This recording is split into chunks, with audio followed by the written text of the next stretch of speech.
What if Michael Jordan decided to stop playing basketball after he got cut from his high school basketball team? Or what if Oprah decided to leave entertainment because she got fired from her job as a reporter? Or what if Elon Musk gave up after he crashed his first rocket? What would the world be like if history's most influential people decided to stop working on their dreams when their dreams didn't work? We live in this culture that expects us to put our best foot forward, but then during moments of hardship, we're supposed to put our foot in our mouth. It's like we're supposed to brag about our best moments just to get more likes, but then during our struggles, we're supposed to have no comments. What happens is we become so terrified of trying and failing in life that so many of us end up living failing to ever even try. Confucius said that our greatest glory in life is not in never failing, but it's in rising every time we fail. See, failure is not the opposite of success. It's a requirement for success. Think about this. We break down our muscles in order to grow them, or we go through labor in order to give birth. We even break ground to build up towers. It's really after we break down, that's when we can start to break through. Like, what if we took all the crap in our lives, our struggles, our failures, all the naysayers, and we use that as fertilizer to help us grow? If we're not supposed to let success get to our heads, then why do we let failure get to our hearts? Thomas Edison said, "I have not failed. I have just found 10,000 ways that have not worked." Stephen King's first book was rejected 30 times. Walt Disney was denied for loans by over 300 banks. Even Babe Ruth struck out over 1,300 times. Let us never forget the wise words of Winston Churchill. Success is not final. Failure is not fatal. It is the courage to continue that counts. Success does not honor the bold. Success honors the persistent. It's the people that refuse to give up. Failure after failure after failure, they keep pushing forward no matter what it takes in order to succeed. Those are the people that success honors. There is no actual physical mountain that's standing in the way of whatever it is that you want in life. That mountain, it's in your own mind. The only person that can stop you from getting whatever it is that you want in life is you. One day, there are these two monks, a senior monk and his apprentice, a junior monk, and they're both walking through the countryside. When they get to this river, they can't help but notice there's this elderly woman that's trying to cross. The elderly woman approaches both monks and says, "Please help me get across this river. I need to make it to the other side so I can see my family." Both monks stopped and stared at each other. They didn't know what to do because they had given vows as monks not to touch a woman. Then, without any more hesitation, the senior monk picks up the elderly woman and carries her across the river. They get to the other side. The senior monk puts the woman down. She thanks him and then goes on her way. Both monks continue walking through the countryside, but the junior monk is visibly upset. He can't believe that the senior monk touched that woman. They continue walking down the path. An hour passes by. 2 hours pass by. Finally, 3 hours pass by and the junior monk cannot take it anymore. He turns to the senior monk and says, "How could you touch that woman? You know that as monks is forbidden." The senior monk stops and stares at his apprentice and says, "My brother, I carried that woman across the river for just a moment, but you've been carrying on to her for all these hours. Why are you still holding on to her?" What a beautiful story about holding on to things and not letting go. How many of us hold on to things that lasted for just a moment, literally for weeks or months, sometimes even years passes by before we've really let go?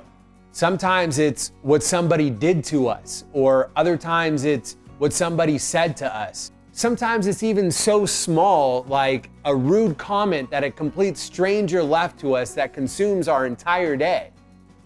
But the crazy part is that by holding on to this anger, it doesn't hurt the other person. The only person it hurts is ourselves. One of my favorite quotes is from Buddha, and Buddha says, holding on to anger is like grasping a hot coal with the intent of throwing it at someone else. You are the only one who gets burned.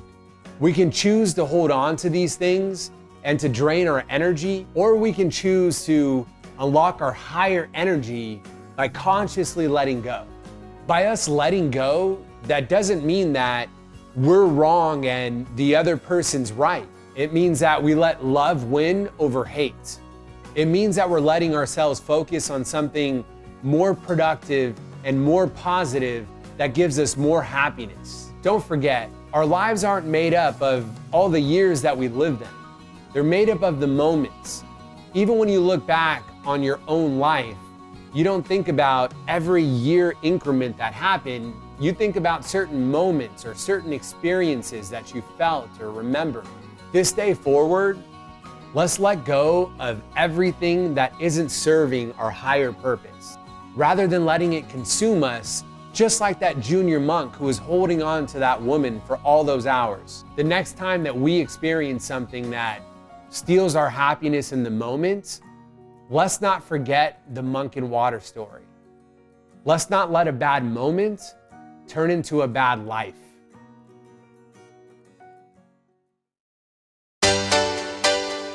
One day there's this man at a circus and he's walking around backstage when he happens to see this large, massive elephant that's tied by this small rope around its leg. The small rope is intended to restrain this elephant from escaping. The man looks at the small rope tied to this large elephant and laughs to himself. How could anyone think that that small little rope was actually going to restrain that elephant? All that elephant had to do at any time was to simply kick its leg and it could break free. But then as he looks around, he notices that there's so many other large elephants that are also restrained by this small rope. It's clear that at any given time, if they wanted to escape, they just had to use their power to break free, but for some reason they didn't. The man was curious, so then he sees this trainer and he rushes over to go speak with him. He asks the trainer, there's no cages, there's no chains or anything. How does it make any sense that these small little ropes are constraining these elephants? The trainer responds and says, it's actually from the time that these elephants were small and little babies that they were tied by that same rope. At that time, when the elephants are so small, that rope is enough to prevent those elephants from escaping. But as they grow older, as they get larger, they're still fixed by the same limited belief that they can't escape that rope. So even though they're so powerful and massive, they don't even try because they're conditioned to believe that they can't. The man was amazed. He couldn't believe that at any given time they could break free, but they chose not to. They didn't even know what they were truly capable of. What's the difference between an elephant being bound by a rope that's not real, that's just in this elephant's mind, versus people telling us that we're not able to do certain things that we're truly capable of? The difficult part about this rope is when we look at this elephant, we can see the rope that this elephant thinks he's bound by when it's truly not. But the rope that's preventing us from living our best life, that rope only exists in our own mind. So we can't even see it. We don't even know that it exists. So that's why it's so hard to break free from it. We become so conditioned to believe that the life that we really dream of, the life that we really want, is out of our reach. We think that if we don't follow this set path, that there's no way we're gonna be able to find our own success in life. So many of us are even told that if we don't settle down and get married at a young age, that there's a chance we're gonna end up alone forever and no one's gonna wanna be with us. We're even told that our passions are great for hobbies and fun things, but no one actually makes money from pursuing their passions. Or starting a business, forget it. Do you know what the rate of failures for most businesses are? We grow up with all these limiting beliefs, and the hardest part about it is that the people that tell us these limiting beliefs, they're not necessarily people that don't want the best for us. They're people that actually love us and actually do want us to succeed. So it makes it even more confusing because this advice we're getting is from people that we love. But it's not because these people don't love us that they're telling us these limited beliefs. It's because they were also told as they were growing up as children from others the same exact things that they're passing on. So they're passing on this information that they see as a truth. But these limiting beliefs become so baked into us that as we get older, they start to manifest themselves through fear and through doubt. We doubt our skills. We grow up thinking that we're not good enough, or we fear failure. We think that we shouldn't even try.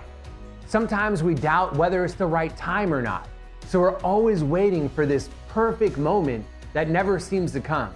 Or how many of us are afraid of what someone's gonna think about us or people are gonna think about us the moment we start putting ourselves out there. But imagine for a second, if we saw our own limiting beliefs that's holding us back from living our best life, the same way as we look at the insanity of these large, massive elephants thinking that they can't break free from this small rope.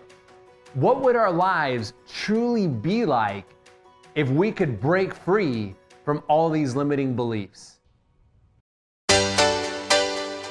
If you're looking at the title of this video, you're probably wondering, how the heck does somebody get a free Ferrari? And more importantly, why would anyone in their right state of mind turn it down? So before I get started, I'm gonna let you know that I'm actually gonna show you how I got a free Ferrari by the end of this video. Now, everyone's got that dream purchase that when I become successful, when I become a multimillionaire, this is what I'm gonna buy. And for me, it's always been a Ferrari. Ever since I was a kid, I remember driving through San Francisco, and when you're going up through this street on Van Ness, on the corner, there's this exotic car dealership that they would have this Ferrari glistening on this pedestal that as I would drive by, I just felt like it was staring at me. Even at like 10 years old, I knew that one day I had to have that car. So fast forward to today, and I've been lucky enough that throughout my life, I've been able to own a lot of different exotic cars. Literally, not too long ago, I went from having a Hollywood Hills mansion with 9 exotic cars in the garage.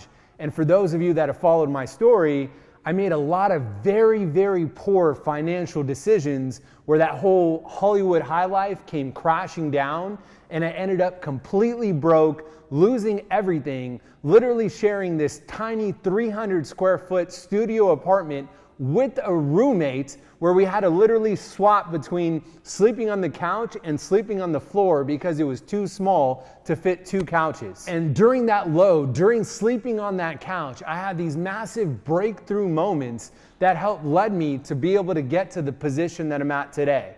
So right now we're inside of my workspace. This is my office here in downtown LA. You can show it around. This is my office here in downtown LA. This is where I am about 14 hours of the day when I'm not sleeping or traveling. And so I went from sleeping on that couch to making 8 figures literally in less than 2 years. And it's because I had certain breakthroughs. I had certain mindset shifts that enabled me to be successful. So what was that mindset shift that took me from sleeping on this couch, completely broke and carless, to now running an 8-figure business within 2 years? Sign up to my mentorship program by clicking the link below. No, I'm just kidding. As soon as I started making money, again, I was very tempted to go back to those old patterns and just splurging on all these nice luxuries. I went so far to spec out exactly what I wanted on this Ferrari that was my dream car that I've been wanting to buy. I swear, as soon as you start making money, car salesmen and other salespeople can just smell it, because you all of a sudden will start getting offers. 25 Impegus Highway. What? Impegus. So I had this Ferrari car salesman that sold me my past cars start reaching out to me and sending me pictures, and I was so tempted to squeeze the trigger on this car, but I knew that if I was going to change the way that this pattern, this cycle that I was stuck in of making more money, spending more money, losing it all, starting all over, the only way that I was going to break that cycle is by having a mental switch, by having a mindset shift. This is what I call the millionaire mindset. So come over with me. This is what I'm going to show you. So this income right here is however we make our living, whether you're flipping burgers at Burger King, or whether you're working in retail or working for a Fortune 500 company, or even running your own business, we all have income. So how do most people spend their income? Most people spend their income on expenses. As soon as they start making a little bit more, then their expenses go up. They start wearing a watch, they buy nicer shoes, they drive a nicer car, they rent a nicer place. Their income goes directly to expenses. All of us know people living this way. They're always scraping by just to pay their rent in time. So what I like to call this is P to P, paycheck to paycheck. But then some of us are a little bit better with our money. So what do? We save that money. So that money goes between our savings and our expenses. So this is more so how the middle class operates. Their money shifts between savings and expenses. But what do very, very successful people, what do the most successful people, the true rich, the ultra rich people, what do they do with their money? Instead of saving it or spending it, there's a third category, which is investing it. And the best part about investing it is as your investments start to make money, they generate more additional income that you can use to either invest, or you use the profit from your investments to be able to shift that towards expenses. So I can use the money that I make from the profits of my investment by investing in real estate, or investing in stock, or buying gold, or buying oil, or trading art, or whatever my investment is. I can use that to generate more income, which ultimately I can spend, I can save, or I can continue to invest. So I had this major breakthrough in realizing that the reason I was repeating this pattern over and over of making all this money and then going broke is because I was living paycheck to paycheck. And even when I was doing well and had some money in the savings, I still had the middle class mentality. But this mentality to be able to invest your income and spend what's left over after investing is what I call the millionaire mindset. And so I decided to embrace this before squeezing the trigger in making this purchase. So it dawned on me as I'm developing this new millionaire mindset, let me first see if Ferrari's even a publicly traded company. So I look up the stock ticker symbol is called RACE. And I looked at how it was doing over the past few years. So the stock actually came out in October of 2015 and started trading at $56. Look at this graph as to how much it's gone up ever since. So it started at $56, that's about 2.5 years ago, and today it's trading more than double that, almost triple that amount at $139. So the next step was for me to figure out how much this car was gonna cost me. So let's start with the lease payment. So this is a very rough and dirty, it doesn't include gas and depreciation. Just for simplicity, I wanted a ballpark. So let's say my lease payment on owning that Ferrari is $4,000 a month. I'm gonna end up owning it or leasing it for 36 months, let's say. So 3 years, I'm gonna have it 36 months. What's $4,000 times 30 months? I'm gonna pay $144,000 just in lease payments. Then let's also say over the course of those 3 years, that registration was gonna cost me $2,500 and insurance was gonna cost me another $2,000. That gives me a grand total of $148,500, which is what it's gonna cost me to lease a Ferrari for 3 years. So now that I figured out that this Ferrari was gonna cost me $148,500 over the course of 3 years, my goal was to be able to make enough profit from the Ferrari stock where I literally didn't have to come out of pocket a single dollar. So how did I do that? Instead of transferring the $148,500 from my bank account to Ferrari, which would be an expense, and at the end of the 3 years, I would have nothing to show for it besides some awesome pictures, I decided to instead start investing in the stock. So here's the Ferrari stock that I own right here. And as you can see, I started investing in May 10th, 2017. So I've been at it for a little bit of time. When I started buying the shares, I started buying it at $84, and here's the adjusted cost. I started making purchases on May 10th, 520 shares, another 2,500 shares on May 15th. I basically put the exact cost of whatever the Ferrari was. Instead of buying it into the car, I started buying to the stock instead. Now, every one of these transactions, the 520 shares, the 2,500 shares, I was picking up shares between May and July of 2017. Here's the profit that's generated from those stocks. So I made $28,000 from my first purchase, $136,000 from my second purchase.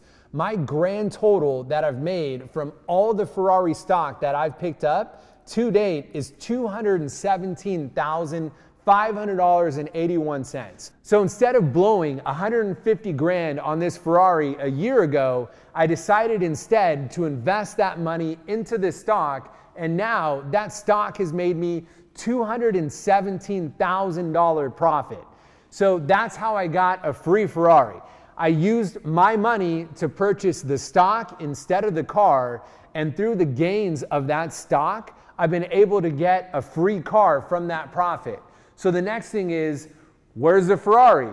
Why don't I have the car? So here's the craziest thing. Once you get into this millionaire mindset, you'll look at your purchases entirely different, and you can literally use stocks the way that I have to get years of Netflix subscriptions for free, free Amazon purchases, free Adidas gear or Gucci gear, or even be able to buy cars. My next big goal is how can I leverage stock in order to get a jet for free? So that's the real ultimate freedom, is being able to get the stuff that you really want for free by simply adopting this millionaire mindset, by being smart with your money, using it for investments, and then using those payouts to buy things that you really want to buy. It just requires having a little bit of discipline of not having what you want right this second, instead being smart with that money, thinking long-term, investing it in the right places, and in no time, you can turn your millionaire mindset